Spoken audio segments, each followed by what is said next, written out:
तो last session में हम लोगों ने समाप्त किया था अपना डिस्कशन कि ब्रह्मास्त्र जो अश्वत्थामा ने छोड़ा था उसको लौटाने की विधि उसको आती नहीं थी। तो फिर उसको शांत करने के लिए पहले अर्जुन से कृष्ण भगवान ने एक ब्रह्मास्त्र छुड़वाया।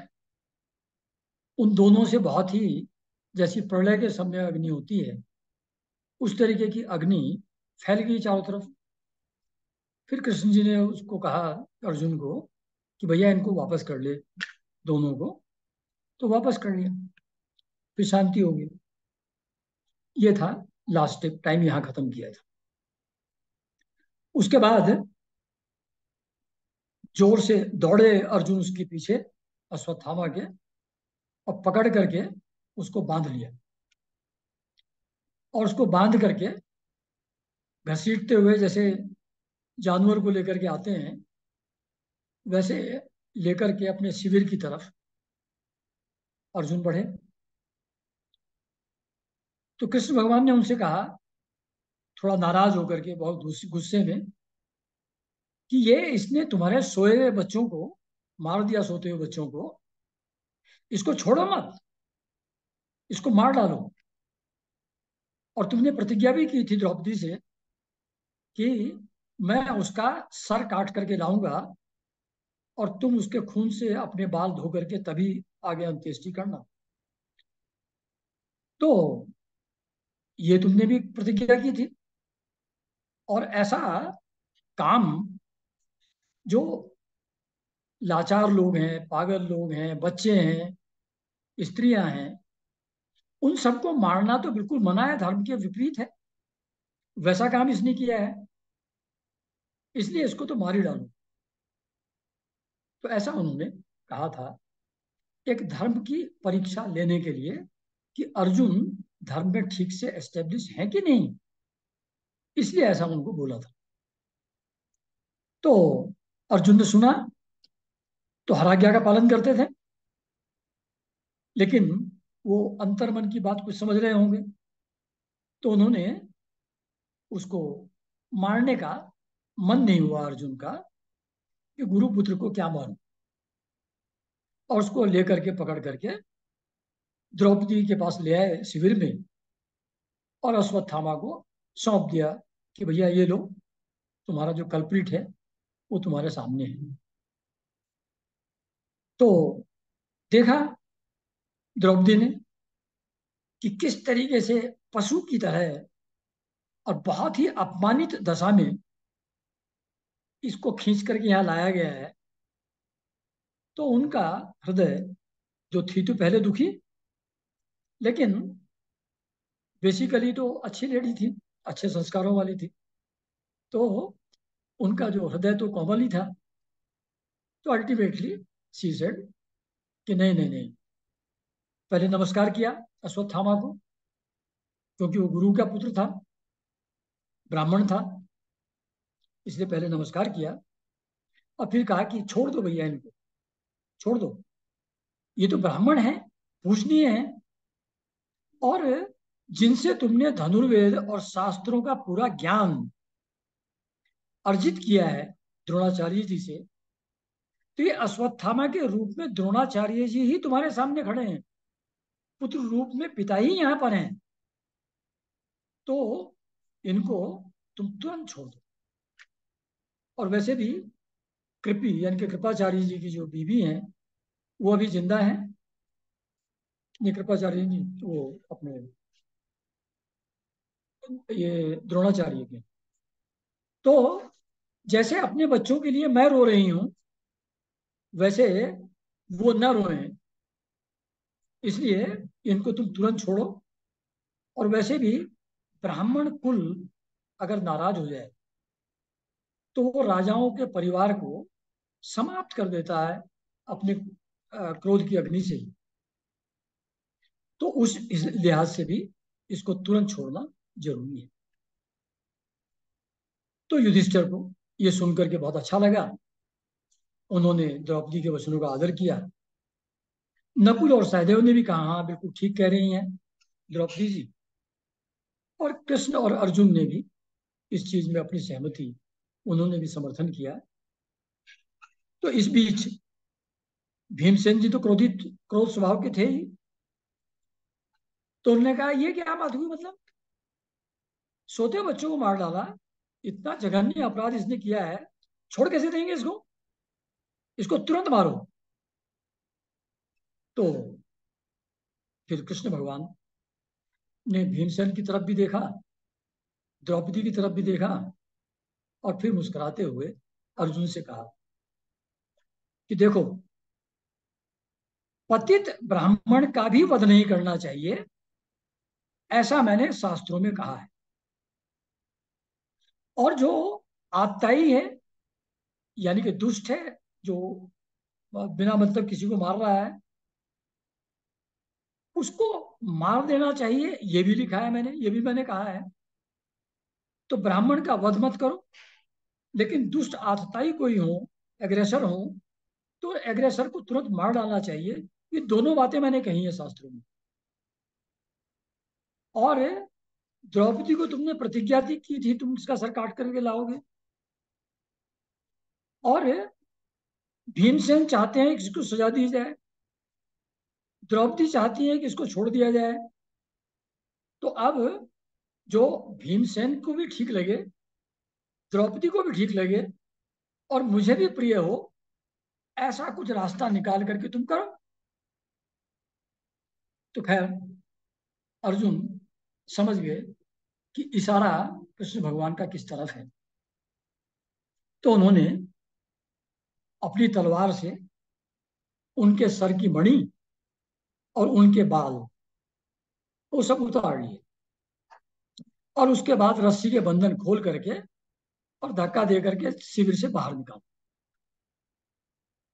तो ब्राह्मणों के लिए ये दुष्ट ब्राह्मण अगर कोई हो तो उसको बेइज्जत करके निकाल देना, यही उसका वध है। उसको कुरूप कर देना, यही उसका वध है।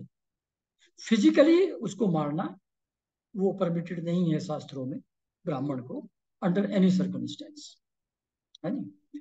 तो ऐसा करके ये काम यहाँ पूरा हुआ। अब अंत्येष्टि की इन्होंने अपने बच्चों की जो मर गए थे, और गंगा तट पे जाकर तर्पण अर्पण किया उनका। तो फिर कृष्ण भगवान जाने को तैयार हुए कि चले हम अपने घर, अपना काम तो पूरा हुआ। तो तभी उत्तरा दौड़ती हुई फिर आई। तो ये हम लोग पांचवें सेशन में इस चीज को ऑलरेडी डिस्कस कर चुके हैं कि कैसे फिर दोबारा ब्रह्मास्त्र उसने छोड़ा था इसके उत्तरा के बच्चे को, परीक्षित को मारने के लिए पेट में। और फिर किस तरीके से श्री कृष्ण भगवान ने उसकी रक्षा की थी, ये सेशन 5 में ऑलरेडी हम लोग डिस्कस कर चुके हैं। तो जब बच्चे की रक्षा हो गई, ये काम भी निपटा, फिर वो कृष्ण भगवान फिर अपना ऐसी मुद्रा बनाई उन्होंने कि अब चलता हूं, अपने घर भी जाना है। तो जब जाने को तैयार देख करके फिर कुंती ने कहा उनसे, उनकी स्तुति करते हुए, कि भगवान आप तो अनादि हैं, अनंत हैं, सर्वव्यापक हैं, सबके नियंता हैं, और काल स्वरूप हैं, सब कुछ आप हैं। तो भगवान की डेफिनेशन बता रहे हैं कि भाई भगवान क्या है, अनादि। वो कभी शुरुआत कभी हुई हो ऐसा नहीं है, वो हमेशा से है, उसका कोई आदि नहीं है, उसकी कोई शुरुआत नहीं है।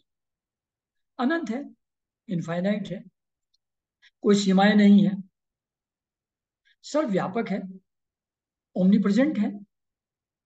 There is no place where there is no God. सबके नियंता है, कंट्रोलर ऑफ एवरीवन, और काल रूप है।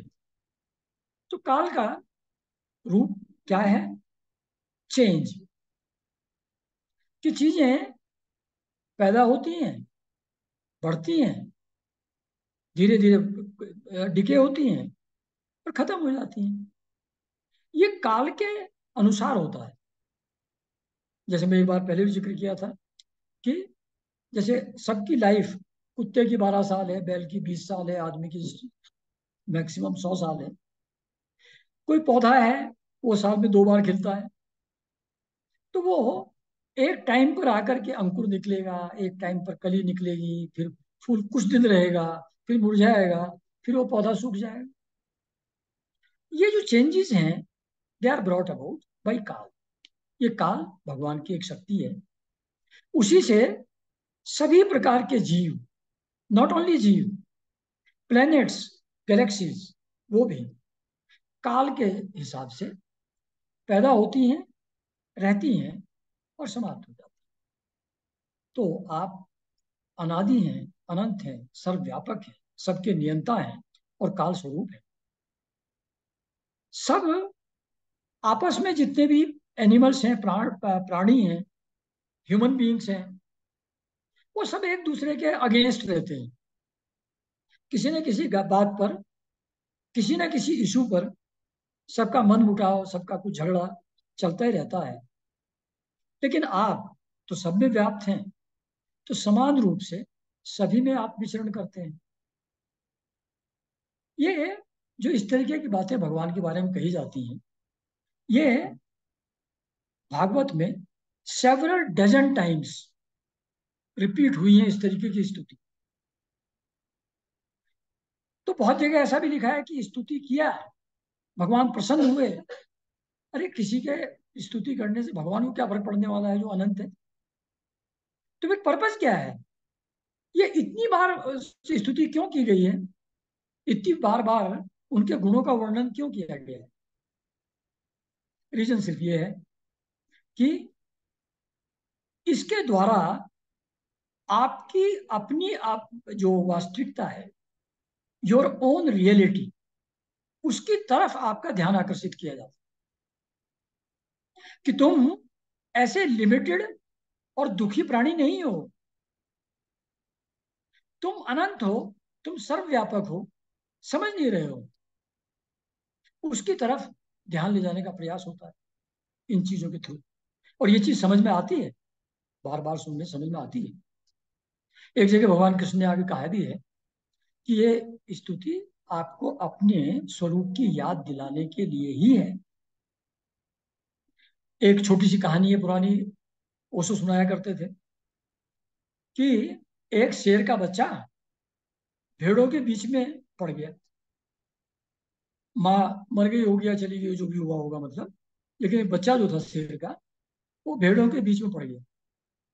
तो वो भेड़ों के साथ पल गया और भेड़ों के ही चाल चलन, रहन सहन, सब भेड़ों की तरह ही उसका हो गया। जैसी संगति में आदमी रहेगा, वैसी संगति उसी अनुरूप उसका मन और बुद्धि उसी तरीके से मोड़ हो जाती है। तो वो मिमियाता हुआ ऐसे ही, जैसी भेड़ घूमती थी वैसे ही वो भी घूमता था, लेकिन हो गया था बड़ा, शेर पूरे साइज का हो गया था। तो एक दिन उस ग्रुप के ऊपर, भेड़ों के, एक शेर ने हमला किया। वो भागी, डर करके सारी भेड़ें। तो ये जो है ये भी भागा, ये भी मिमियाता हुआ भेड़ों की तरह दौड़ा। तो उस शेर ने सोचा यार ये इसको क्या हो रहा है, ये ऐसे क्यों मिमियाता हुआ घूम रहा है। तो उसने कहा भेड़ों को बाद में देखूंगा, पहले इसको ही पकड़ता हूँ। और उसको पकड़ करके लेकर के गया, और वो डरते डरते मिमियाते हुए चला जा रहा है, जो शेर है। और जा करके नदी के किनारे ले गया उसको, और पानी में उसको दिखाया कि देख अपना फेस। देखा, अरे मैं तो शेर हूं, मैं भेड़ नहीं हूं। तो तुरंत उसके मुंह से दाढ़ निकली, और वो अपने स्वरूप का ज्ञान, उसकी वास्तविकता का ज्ञान उसको हो गया। तो यही गुरु का काम होता है, यही शास्त्रों का काम होता है कि हमको अपने वास्तविक स्वरूप की याद दिला दे। फिर करना कुछ नहीं है, स्वरूप एक बार अपने आप का रियलाइजेशन हो गया, फिर तो वो सिंह की तरह दहाड़ेगा, फिर वो भेड़ की तरह मिमियाएगा नहीं, फिर दुखी नहीं दिखाई पड़ेगा।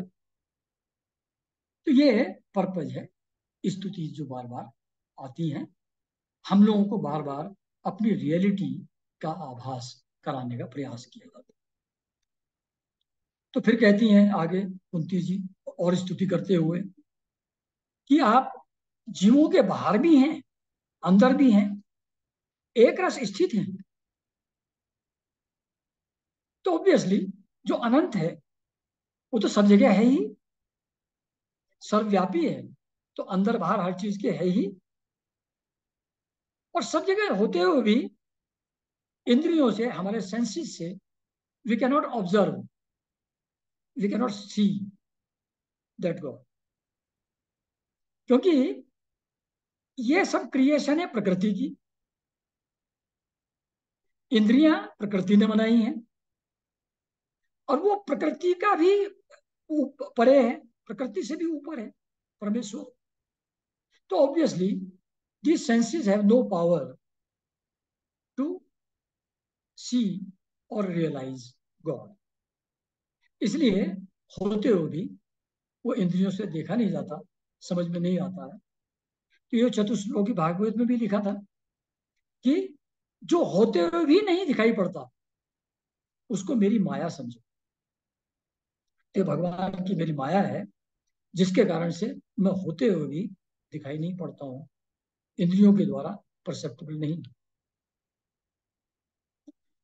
तो इंद्रियों से जो भी जाना जाता है, जो भी फीलिंग्स, इमोशंस, थॉट्स आते हैं, उनके पीछे सत्ता तो उसी परमेश्वर की है, लेकिन माया से ढकी हुई है, इसलिए दिखाई नहीं पड़ पाता। कहते हैं जिस तरीके से कोई नट अपना भेष बदल करके अलग अलग रोल में आता है इसकी स्क्रीन पर, तो पता होते हुए भी कि ये वही है, लेकिन रंग रूप इतना बदल जाता है कि उसको फिर भी पहचान नहीं पाते साधारण लोग। ऐसे जादू में जो चीजें नहीं होती वैसी चीजें दिखा देते हैं वो। तो इसी तरीके से भगवान का स्वरूप दिखाई नहीं पड़ता होते हुए भी। फिर आगे कहती हैं कि हे कृष्ण, हे वासुदेव, हे देवकी नंदन, हे नंद के लाडले लाडले पुत्र, हे गोविंद, मैं तुमको नमस्कार करती हूँ। फिर आगे और कहती हैं नमः पंकज नाभाय, नमः पंकज मालिने, नमः पंकज नेत्राय, नमः पंकज पंकजांग्रिय। यानी कि आपके नाभि कमल से, जो नाभि से जो ब्रह्मा का जन्म स्थान कमल का पैदा हुआ है, और आप पंकज की माला धारण करते हैं, पंकज के पंखुड़ियों की तरह आपके विशाल नेत्र हैं, और पंकज का यानी कि उस जो आपके चरणों में कमल का चिन्ह है, ऐसे आपको मैं नमस्कार करती हूँ। तो ये फिर डिफाइन कर रहे हैं, ये इस तरीके की चीजें इसलिए कही जाती हैं कि एक रूप हमारे मन में बने, ऐसा वर्णन करते हैं रूप रंग का भगवान के, कि एक इमेज क्रिएट हो जिस पर हम ध्यान लगा सकें। तो ये इसका रीजन होता है। फिर कहती हैं कि आप ऐसे महान हैं, आपने दुष्ट कंस से, जिस तरीके से जो चिरकाल से दुखी जेल में पड़ी हुई थी देवकी जी, उनका उद्धार किया, उनका कष्ट रिमूव किया, ऐसी अनेकों बार मेरा और मेरे बच्चों का, कभी विष से, कभी लाक्षागृह की अग्नि से, कभी द्यूत सभा से, कभी वनपास वनवास की विपत्तियों से, कभी महारथियों के अस्त्र शस्त्रों से, और अभी जो मेरा लास्ट बच्चा पैदा होने वाला था उसकी भी रक्षा अभी अभी आपने की है अश्वत्थामा के ब्रह्मास्त्र से। तो ऐसे आप जो हमारी हर विपत्ति में सहायता करते रहे हैं, हमको बचाते रहे हैं, मैं आपको नमस्कार करती हूँ। तो इसलिए मैं एक चीज और चाहती हूँ, एक चीज और मांगती हूँ आपसे, कि हमारे जीवन में विपत्तियां आती ही रहें। क्योंकि जब विपत्ति आती है, हम आपको याद करते हैं, तो विपत्ति से बचाने के लिए आप आ जाते हैं। तो आपके दर्शन फिर हमको होते हैं, जो संसार के आवागमन से छुड़ाने वाले। तो विपत्तियां बहुत शुभ हैं, वो हमारे जीवन में आती रहें, जिससे हम भगवान को याद करते रहें। ऐसी प्रार्थना कुंती जी कर रही हैं अपने भतीजे से, भगवान श्री कृष्ण से। तो जब असहाय स्थिति में होता है, तब आदमी याद करता है, भगवान उसको दर्शन देते हैं। लेकिन जो लोग ऊंचे कुल के जन्म के कारण से, अपनी धन संपत्ति ऐश्वर्य के कारण से, विद्या के कारण से, जो घमंड करते हैं इन चीजों पर, वो भगवान को नाम भी नहीं ले पाते। आप तो अकिंचन लोगों के लिए ही हैं, जो समझते हैं कि हम समर्थ हैं, हम खुद ही मैनेज कर लेंगे लाइफ। उनको आप दर्शन नहीं देते, उनके पास आप नहीं जाते। इसलिए हमारी तो हालत विपत्तियों वाली बनी रहे, सो दैट आपको याद करते रहें और आगे बढ़ते रहें। और आप मनुष्यों जैसी लीला करते दिखाई पड़ते हैं। कब क्या करना चाहते हैं, ये कोई भी नहीं जान सकता। कोई ना तो आपका प्रिय है, न कोई आपका अप्रिय है, क्योंकि सभी क्रिएशन भगवान का है। दैत्य, राक्षस, शेर, कीड़े मकोड़े, सभी उन्हीं के हैं। तो उनके लिए कौन सा प्रिय होगा, कौन सा अप्रिय होगा? सभी रूप में वो खुद ही तो हैं। लेकिन लोगों को लगता है ये पांडवों के फेवर में है और कौरवों के अगेंस्ट है, ये जरासन के अगेंस्ट है ना, और यादवों के फेवर में है। ऐसा जो अल्प बुद्धि मनुष्य हैं, उनको इसलिए लगता है कि वो आपकी वास्तविकता को नहीं जानते। जब वो लोग भी नहीं जानते, मैं कहां से जानूंगी? मैं भी नहीं जानता। अब ये देखो, ये एक और इंटरेस्टिंग चीज है इसमें, कि कहती है कि आप परमेश्वर हैं, आप अनंत हैं, ये हैं वो हैं। फिर कहती है लेकिन मैं तो आपका स्वरूप जानती नहीं। तो ये कैसे? एक जगह कहती है आप ऐसे हैं, और दूसरी जगह कहती है मैं जानती नहीं। जैसे हम सब लोग भगवान के बारे में सब कुछ जानते हैं, लेकिन क्या भगवान को जानते हैं क्या?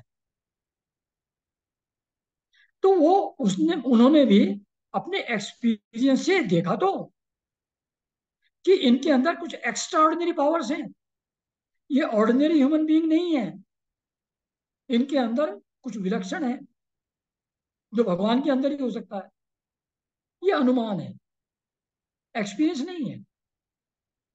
जैसे गुरु लोगों के पास हम लोग जाते हैं, तो गुरु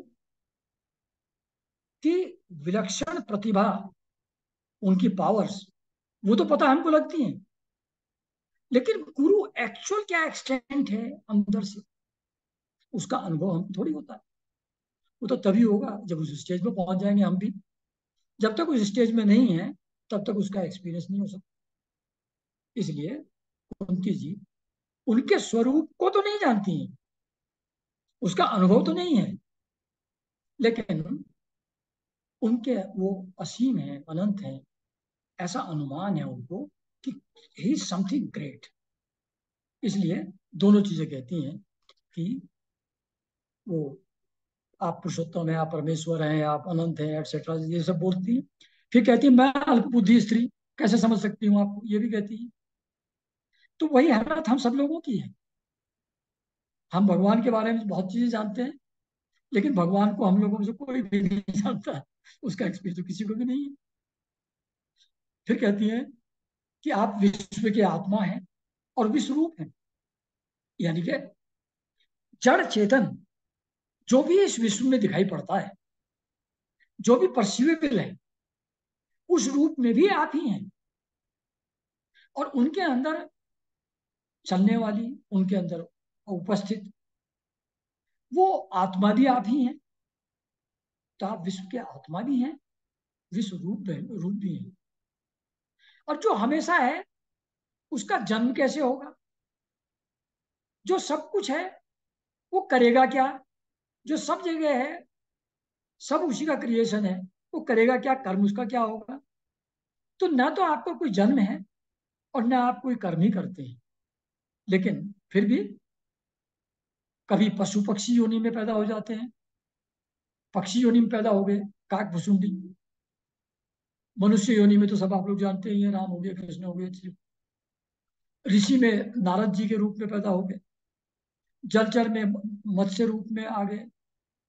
ऐसे अलग अलग रूपों में अजन्मा होते हुए भी आप जन्म लेते हैं, और कर्म न करते हुए भी न जाने कितने कर्म करते हुए दिखाई पड़ते हैं। ये सब आपकी लीला है, ये सिर्फ आपका खेल है। आप एक्चुअली कुछ कर नहीं रहे। जैसे बहुत बार बातें करते हैं आपस में, तो पूछे ये क्यों कह रहे हो? अरे कह रहे हैं हम कुछ कह थोड़ी रहे हैं, तो बात कर रहे हैं। तो ऐसे ही भगवान जो है वो कुछ करते नहीं है, लेकिन करते रहते हैं। कोई पूछे ये क्या है? ये लीला है, खेल है। उसका आउटकम कुछ नहीं होने वाला है। सृष्टि तो वैसी ही होती है, फिर खत्म हो जाती है, फिर वैसी होती है, फिर खत्म हो जाती है। नेट सम तो जीरो ही है। हाँ? तो ये कहती हैं फिर वो कि आप विश्व की आत्मा हैं, विश्व रूप हैं, न जन्म लेते हैं, न कर्म करते।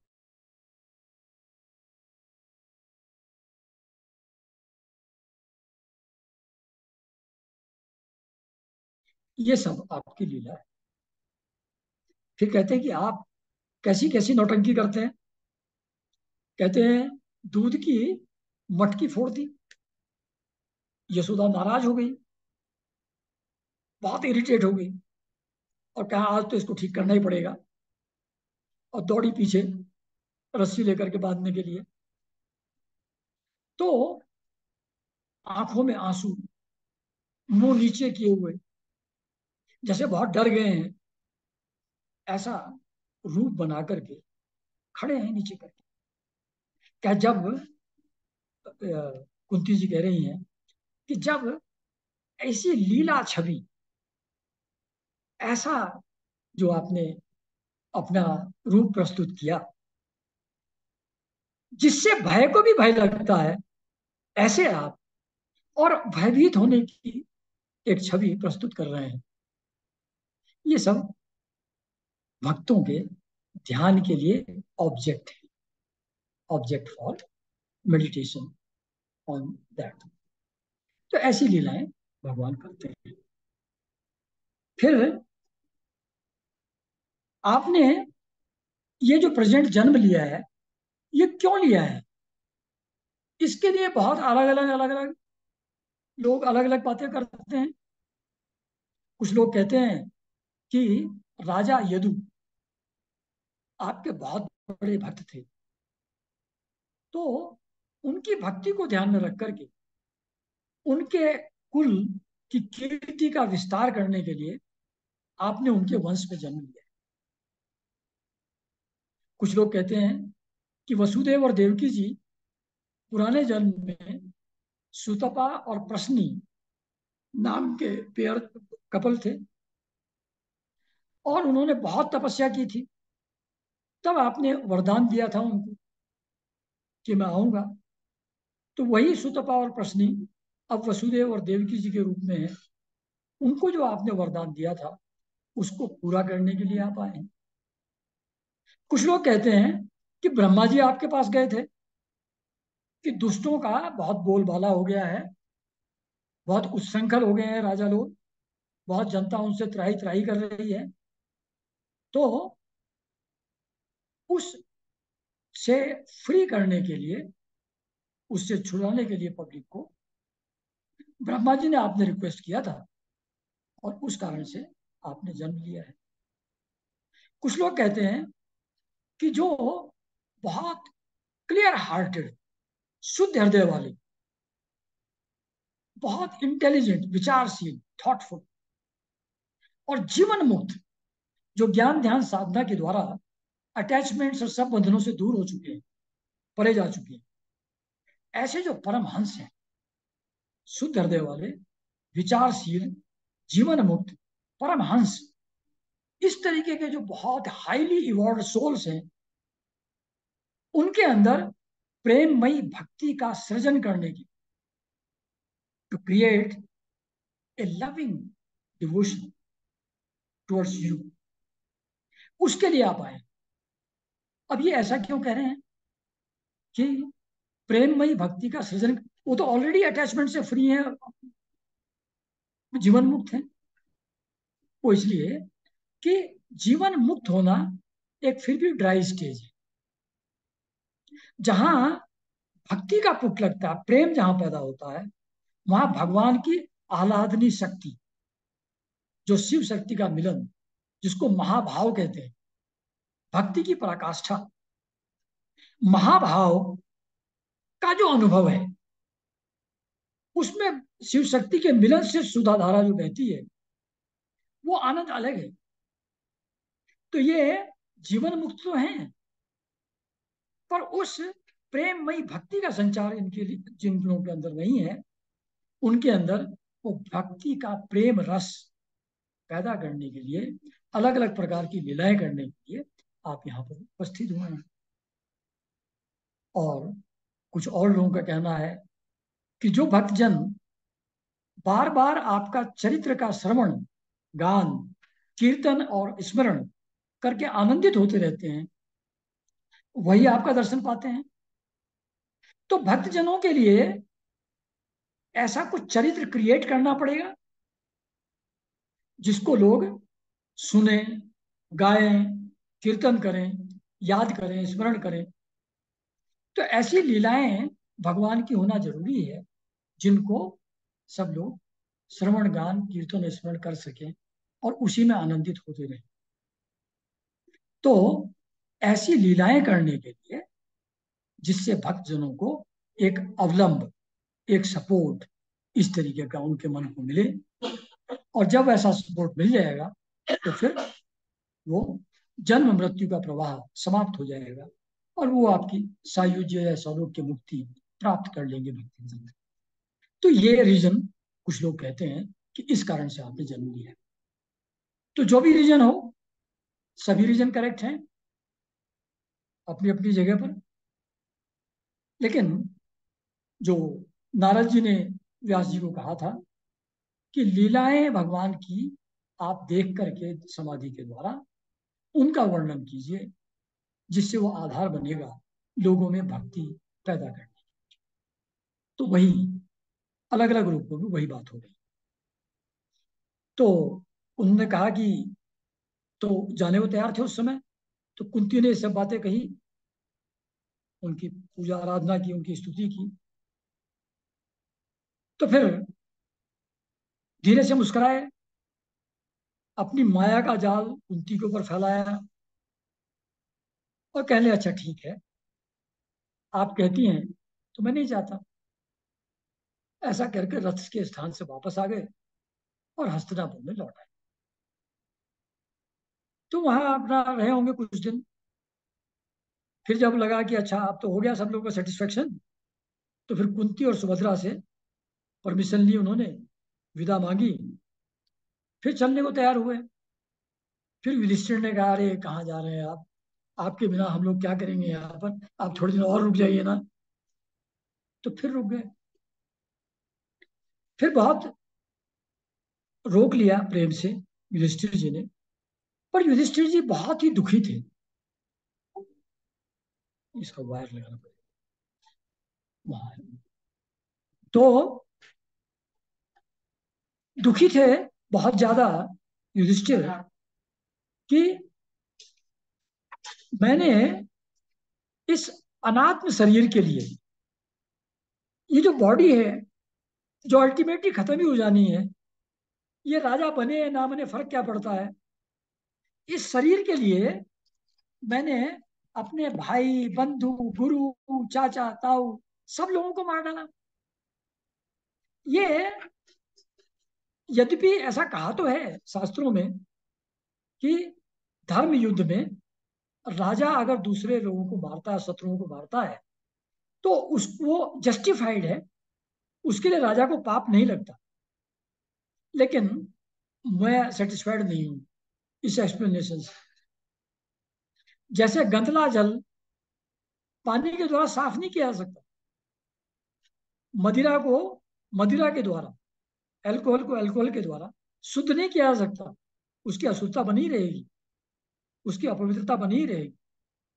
वैसे ही कितने ही यज्ञ हवन कर लो, जो प्राणियों की हिंसा होती है उसमें भी, यज्ञ में भी, तो कितने भी हिंसा बहुल यज्ञों के द्वारा एक भी प्राणी की हिंसा का प्रायश्चित नहीं हो सकता। तो ऐसा होकर के बड़े डिप्रेशन में थे, ये क्या कर दिया मैंने, क्या हालत हो गई है, सबको मार के पाया क्या। तो वहां कृष्ण भगवान तो थे ही, व्यास आदि ऋषि भी थे। उन लोगों ने काफी उनको समझाया समझाया, लेकिन उनके समझाने समझाने से भी उनका शोक मिटा नहीं, उनका दुख दूर हुआ नहीं। तो यहाँ पर 7th चैप्टर समाप्त होता है, और 8th चैप्टर अगले संडे फिर हम लोग आगे बात करेंगे उस पर।